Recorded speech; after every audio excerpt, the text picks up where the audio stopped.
ating makausap via Zoom si Coach Eds Walda para magbigay ng update sa Pinoy riders na sasabak sa ongoing Asian Road Cycling Championship ngayon. Dito yan sa Thailand. Yes, oo. Coach, good morning po. Good morning po sa inyo dyan.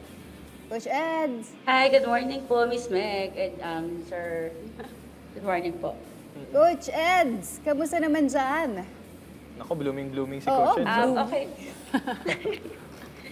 Okay naman po, balik darating lang namin kagabi. I'm with Ronald Walda, who will be competing in Masters category, and Marvin Mandak for the junior category po. Coach, can you give us naman a backgrounder sa ongoing tournament dyan sa Thailand? Yeah, this is the Asian Cycling Championship. So, may mga riders na tayo na naglaro dito with the Philippine national team. So, yesterday, it was Kim Bonilla who got 5th place sa individual time trial ng under 23. And then, the other, and also Plastina for the junior category who won the Batang Pinoy. And then the previous day, we have Kalia as well for the Masters sa individual time trial. So for today, ang maglalaro is si Joshua Pascual for the elite for the elite category ng time trial. And then for tomorrow walang maglalaro. And then the next day, yun nga, yung dalawang riders na natin from the Go for Goal who will be competing, si Marvin Mandak and then si Ronald Walda pagdating ng hapon. Coach, pwede mo ba ibahagi sa amin kung gaano kataas yung level ng competition dito sa Asian Road Cycling Championship sa Thailand? Actually, for this year, ang dami nag-participate na bansa. If I'm not mistaken, 31 countries yung nag-participate for this year event.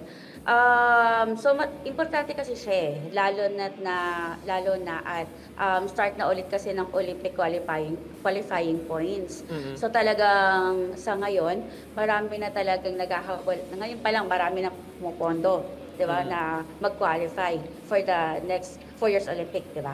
So yun, it's really exciting kasi syempre lalo na kami na I think nung huling sumama kami for the ACC 2018 pa, which is one of our members ang nagbigay ng medal, which is si Luis Krog for the silver.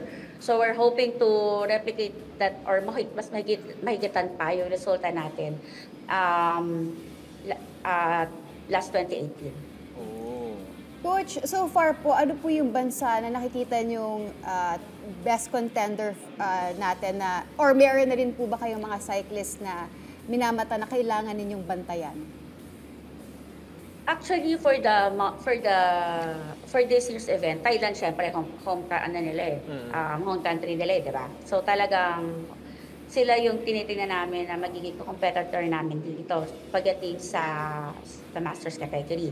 And then also Malaysia, malakas din sila kasi mga dating pro riders din naman yung maglalaro for the Masters. And then for the junior, so we have the Iran riders, malakas siya. And then Indonesian, Thailand, Mongolia. Yan yung mga nakikita namin ngayon na siyang magiging competitor pagdating sa junior. Oo. Pero, Coach Eds, pwede nyo ba ibahagi sa amin kung ano ba yung mga main challenges natin dito sa Asian Road Cycling Championships? Ano ba yung mga challenges na i-face natin katapat itong mga bansang to katulad dito sa Thailand? Actually kasi flat lang naman yung route ngayon. Although malakas yung hangin, yun lang naman ng Pero diskarte na lang din talaga Hindi mo rin masasabi. Kumbaga sabi nga yung kaparara mo, parang gulong yan Diba? Hindi mo alam kung sino. Yun lang yung kasi talagang exciting dito pagdating sa cycling Talaga, ang challenges is kung magkaroon ng mechanical, diba? Kasi talagang, basta nagka-mechanical ka, tapos Diba? Yun na yun Pero, pinaghandaan naman namin itong event na to. So, we're hoping talaga na makapag-deliver, lalo na hindi naman talaga kami member ng national team, pero still we are being given the opportunity to compete, di ba, alongside with the Philippine national team. So talagang we are very thankful, especially with Mr. Jeremy Go of Go for Gold, na siya nagbigay ng suporta. Kasi yung mga riders naman na inaalagaan namin is talaga namang nagme-medalya. Like with Marvin Mandak, dalawang medalya from the Batang Pinoy, and then all year round talagang binantayan namin yung performance ng bata. So talagang para sa amin, deserving yung bata na makapag-compete dito together with the national team. Coach, tama kayo no, dyan sa Thailand, very intense yung weather, sometimes humid, sobrang araw. Ngayon naman sabi nyo mahangin. And you prepared Yes, for that kind of weather. Naaral niyo po ba yung ruta nyo before the tournament itself? Actually, yes. Kasi nagdito rin kami last year. So, same route na nilaruan namin during the Thailand Cup.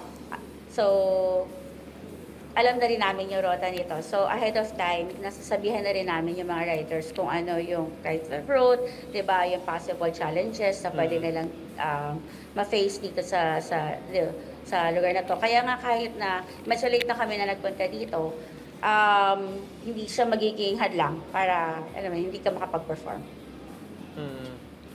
Coach, without being spoiling yung strategies natin, pwede nyo ba ipahapyaw sa amin kung ano ba yung mga strategies or techniques na gagamitin natin dito, lalong-lalo na sila Marvin and Ronel dito para makapag-perform ng maganda sa kanilang mga respective categories? Actually, yun yung ang mahirap sa amin sa event namin. Kasi kailangan namin maunang makita, number one, is yung start list. Kasi yung start list kasi, hindi pa rin namin siya nakikita. It's not yet being released. So we're hoping na makita siya today, yung start list.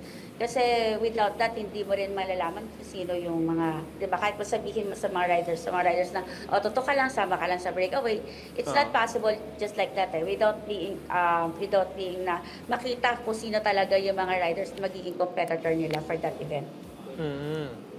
Coach, si ano lang po ba? Si Marvin and si Ronel lang ba ang only representative natin sa Go for Gold for this Asian Road Cycling Championships? Yes, silang dalawa lang ang members natin na kasama dito sa event na to, which is for the juniors and the masters category lang. Yung chances po nila, ano po yung prediction nyo na somehow nakita nyo na yung ibang competitors nila? Yeah, actually, we have high hope, honestly. We have high hope with them. Kasi nga, pinaghandaan naman namin. And considering na si Go for Gold naman, hindi talaga nagpapadala ng mga atleta sa mga ganitong klaseng competition or Mr. Jeremy, hindi siya talaga nagpapadala ng kung hindi rin lang kayang pumwesto pagdating sa mga event na ganito. So, sabi nga namin, ang condition na lang talaga yung magiging namin dito, magiging kalaban pagdating ng araw na yon, di ba? Para makapag-perform. Coach Eds, matanong ko lang, no? Naalala ko kasi sinabi ni Sir Jeremy Go before, no, na isa ba to sa mga parte, no, na isabak yung mga Go for Gold cyclists natin sa mga mas malalaking competition, sa mga international competition, kaysa dun sa mga local tournaments na parati nilang pinagkakampiyonan? Yes, tama yun. Kasi yun naman talaga yung main goal ng Go for Gold, di ba? If yung athlete, di ba, nananalo na siya locally, so there's no point na nasa local lang siya, di ba? Bigyan natin ng opportunity yung mga atleta na umangat pa, not only for the sea level, kasi gano'n na kumbaga may leverage kami pagdating sa pagpili ng mga competition na sinasalihan namin. Kapag alam namin na with the sea countries, kaya na mag-medal niyan, angat tayo sa Asian, and then goes to world, di ba? Ganun kumbaga ganun kami, mag-qualify, magbigay ng qualifications pagdating sa mga atleta namin. Just like what happened with John Ray Aguja na from the mountain bike. So after niya, na talaga nagdo-dominate niya na yung Asian countries. So akit siya sa world, di ba, level ng category para at least yung performance tumataas. Hindi lang siya nagiging stagnant lang din siya sa category niya. With that being said, Coach, sa tingin mo, ano lang to, isa lang to sa mga part Yes. ng mga competitions na sasalihan pa nila this year. Lalong-lalo ito, kita natin maganda naman yung pinakita nila dito sa nakaraang competition nila. Pero dito, Coach, sa tingin mo, gaano ba ka-ready ang team natin this time? For this year, kasi nakaplat naman yung mga karera na sasalihan nila. And talagang kami, kumbaga, lalo na kay Martin Marndac, all the first time niya kasi na maglalaro ng international competition, syempre hindi mo iaalis sa kanya na kinakabahan siya. So nandun yung takot kumpara sa nasa Pilipinas lang siya na lagi siyang naglalaro. Dito kasi ibang mundo ibang mundo tatakakin niya. So parang ang hirap lang niyang i-explain doon sa bata or i-describe doon sa bata without na ma-i-experience niya mismo, para mag-gain niya rin yung confidence niya during the competition. So after that kasi ang plano namin sa kanya, after this year kasi pwede na siya umakyat ng Continental for next year. So more competition ang naka-line up para sa kanya. So, Dito, for Marvin Mata. So, Coach, basically, we can expect more big international tournaments sa ating mga cyclists sa Go for Gold. Yes. Oh, that's nice. Kaabang-abang. Pero Coach, for its continuity, meron po ba tayong mga programs right now para makadiscover ng mga bagong talento sa Go for Gold? Oo. Yeah, actually, Go for Gold, we have we conduct our own own competition sa Pilipinas. So we have the Go for Gold series. From last year, we have 3 Go for Gold series na kinandak, which is in Clark, and then in Cebu, and then the next, I think in Jensen. So talagang nagsinusuyod namin ang Pilipinas para lang makakita ng mga talented riders. And to be honest, for this year, we will have 4 naman na Go for Gold series, which is in Clark again, which is in Capas Tarlac. And then the next it is in Pasig City, in Iloilo. And then it will be, next is in the Davao and then Bacolod. So, imbis na sila yung pumunta sa mga competitions or just like in the nationals, kami na yung nagdadala ng karera sa mga iba-ibang lugar sa Pilipinas. That's para nice. makakita lang tayo ng mga talented riders. Coach, maganda yan. Para na rin yung sports tourism, di ba? Oo. Yes. And kaabang-abang yan, partner, na i-cover din natin itong mga Oo, for tournaments sure yan, natin. partner. International tournaments na gaganapin dito sa ating bansa. Yes.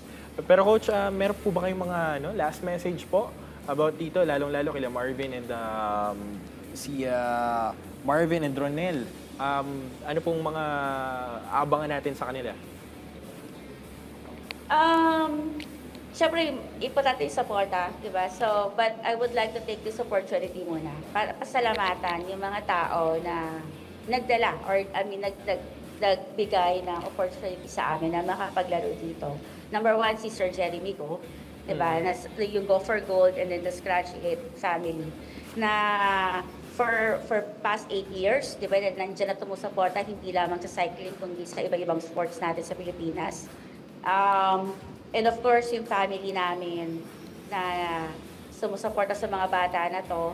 And then sa mga sponsors ng Go for Gold, maraming salamat sa inyo. At sa inyo rin naman na sumusubaybay sa bawat competition na sinasalihan namin at nakakapagbigay kami ng update. Without you guys, di ba, hindi rin naman siya magiging possible at hindi malalaman kung ano yung mga programa na gagawa ng Go for Gold. Yes, ayan. Live mula sa Thailand si si Coach Eds, no? Talagang blooming na blooming. Maraming salamat po, Coach Eds, at abangan natin Meg yung kanilang performance sa mga susunod na araw at alam natin yan for sure maganda ang kanilang i-perform. At binigyan tayo ng oras ni Coach Eds dyan sa Thailand. Nako, thank you, Coach. Maraming salamat. Napakaswerte Salamat naman po sa namin, inyo. Coach. Ayan, kaya teammates, huwag kayong bibitiw dahil magbabalik pa ang PTV Sports.